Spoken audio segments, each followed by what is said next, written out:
Okay, yeah, I have quite a few figures, and among them, there are certainly some quote unquote rare pieces within my collection.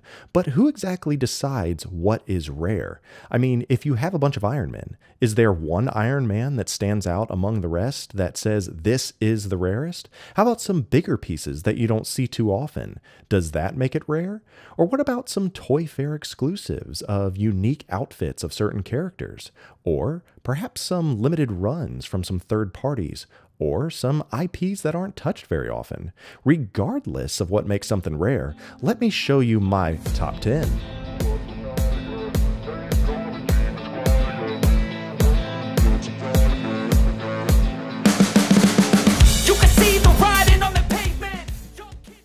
Well, what's up everyone, and welcome back to the channel. As you just saw, we're about to go on a field trip of all these rare pieces within my collection. But before we do that, I do want to say that if you have not yet subscribed to this channel, now is the time to do so. Go ahead and click on that subscribe and let me know down in the comments that you're officially on board. I would certainly appreciate it, and we are going to have a great time together.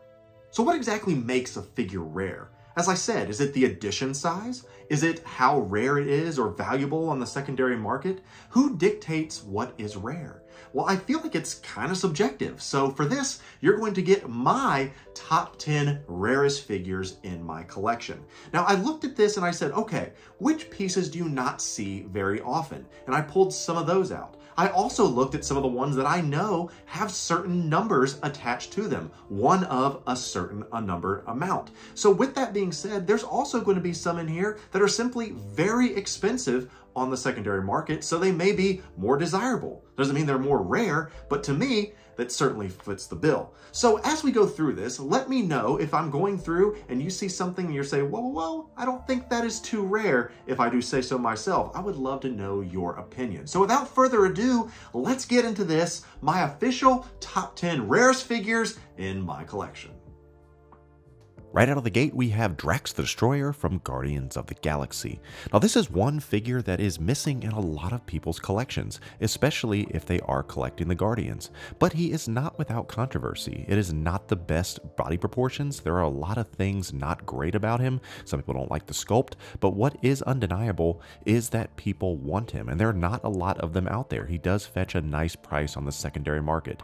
A lot of people were holding out for a 2.0, but who knows if it's actually going to come. So for right now, this is the definitive Drax the Destroyer.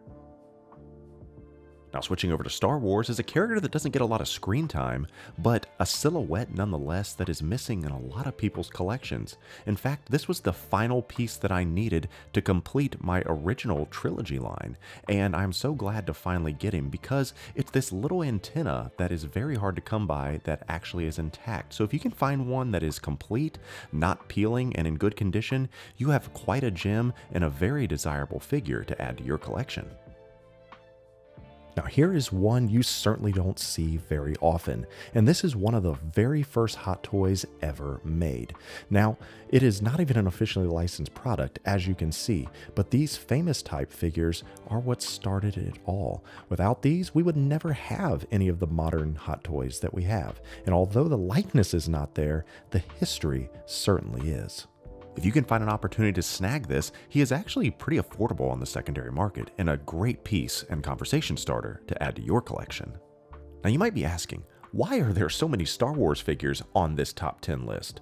Well, that's because simply there aren't a lot of re-releases when it comes to Star Wars. They have done a couple, but a majority of the figures and a majority of the characters only get one release. On the other hand, with Marvel, there are multiple Captain Americas, there are multiple Thors, multiple Spideys, but when it comes to Han Solo, there is only one. When it comes to Moff Tarkin, there is only one. And I thought about adding that to my rarity list, but I thought, these are wide releases. It's not the fact that there weren't a lot of them out there, it's just the fact that no one is putting them up for sale because there are no 2.0s at the moment. So who knows? If these do become 2.0s, will these flood the market for a more improved version? Who knows? But with that being said, let's get into some more rare Star Wars figures. Coming in next is the Star Wars animated version of Boba Fett. Now this is his first appearance, which came in the 1978 holiday special and the story of the faithful Wookiee. Now this is a really neat way to do a Toy Fair exclusive, and I think they absolutely nailed it. Yes, it's your standard Boba Fett, but it is the really cool vintage colors from the animated show that really make it pop. I love this thing. It's highly desirable, and if you're going to have a Boba Fett that stands out on your shelf, well, this is one I think you definitely need to run down. Alright, now we're into the part of the show where everything has a number attached to it moving forward, specifically 1500 or less of everything that you see.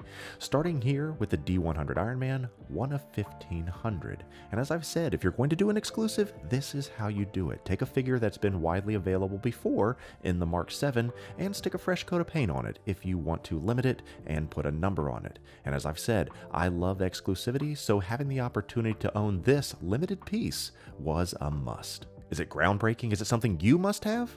Well, only you can answer that, but I'm happy to have it. Now, as I said, we are now looking at numbered pieces, which mean there are numbers attached to all these figures. So I was wondering, do I need to include my statues? Because this PCS Venom is one of 400. What about this Michael Jackson? It is one of 1200. And this Emperor is number 10, actually, of a limited run. So with that being said, do these count as rare? Well, I don't think so, because they are widely available. Now, they are statues, and sometimes the price point does make it to where people don't want to pursue them. So I'm going to say that these are not rare because they are widely available. So we're going to stick to those that are still hard to find. So sticking with that theme, let's take a look at these two bad boys. Now the 3 Zero Turtles are hard to come by in themselves, but getting the villains, Bebop and Rocksteady, are truly a feat in itself. Now as you can see, there is incredible detail in these figures. They are big, they're massive, they're colorful, they are just fun to have. So if you have the turtles and you're trying to run down the villains, and you can, I highly encourage you to pick these bad boys up because they are some shelf stealers. Next up is a figure I cannot believe that Hot Toys hasn't tackled yet, that being Bosk from Sideshow. Now, the Sideshow Bosk is hard to run down in itself, but the exclusive version with the snarling head sculpt is limited to only 1,250 pieces. So if you are building out an Empire display or your bounty hunters, this little Trandoshan is certainly a piece you want to add, and if you can get the head sculpt, it is an extra bonus, and I am certainly glad I did. Now when it comes to pop icons, there is none greater than the king of pop himself, Michael Jackson. And if you're going to have a Michael Jackson figure, you're going to want to have his most iconic outfit, that being the Billie Jean, his story tour. Now this figure is interesting because it came out right when he died in 2009, and collectors did what they do and obviously made it virtually unobtainable. Now I will go on record in saying that this is not the best likeness, but this was a Hot Toys exclusive for their 10-year anniversary. So running this down was the bane of my existence because you can't have one Michael without them all. Next up are Sideshow exclusive Echo and 5s. Now the thing about these that make them so hard to come by is that these are the final pieces that Sideshow would put out before Hot Toys officially acquired the license in 2014. So not only are they extremely cool clones, but they're also ARC troopers, and with that being said, they are extremely limited. I'm not even going to pretend to tell you what I paid for these on the secondary market, unfortunately, but they are rare, and I can tell you that. I think they said there are around 700 of them out there, so I am happy to score the pair. Now before I get into my rarest piece, or pieces, if you know what I mean, I wanted to give you an opportunity to let me know what your rarest pieces are in the collection. Let me know down in the comments. I would certainly love to hear it. But before we do get into that number one, I did want to give consideration to one other figure. And that figure is Wen-Wu in suit. Now, as I've said before, this is not a highly desirable figure by any means, but it is limited. It's one of 300, which would make it rare. It is the perfect way to do an exclusive, and although it is cool, it's just not as desirable. But For my number one, I had to flip on my HasLab Proton Pack and do some hunting to run down these grails. And when I say grails, they are absolute show stealers. The Blitzway Ghostbusters. And when I say the Ghostbusters, I'm not just talking about the 4.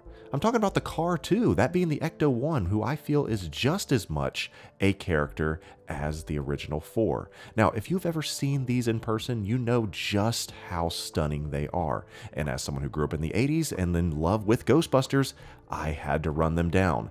They were hard to find, they are a pretty penny, but I am proud to say that I own them, and these are some that will never ever leave the collection. Well, that's going to do it for us here today. I hope you've enjoyed my little showcase of my rare figures in the collection. Let me know which things stood out to you. Are there certain pieces that I've missed that you think are definitely more rare than others? Are there some that I showcased that you said, whoa, whoa, whoa, absolutely not. I have that. That is easy to get. That is not rare by any means. Now's the time for you to sound off down below. Let me know. I love to engage with each and every single one of you. And as I said, if you've not yet subscribed to the channel, now is the time. Go ahead and subscribe, and I will be seeing you in our next video.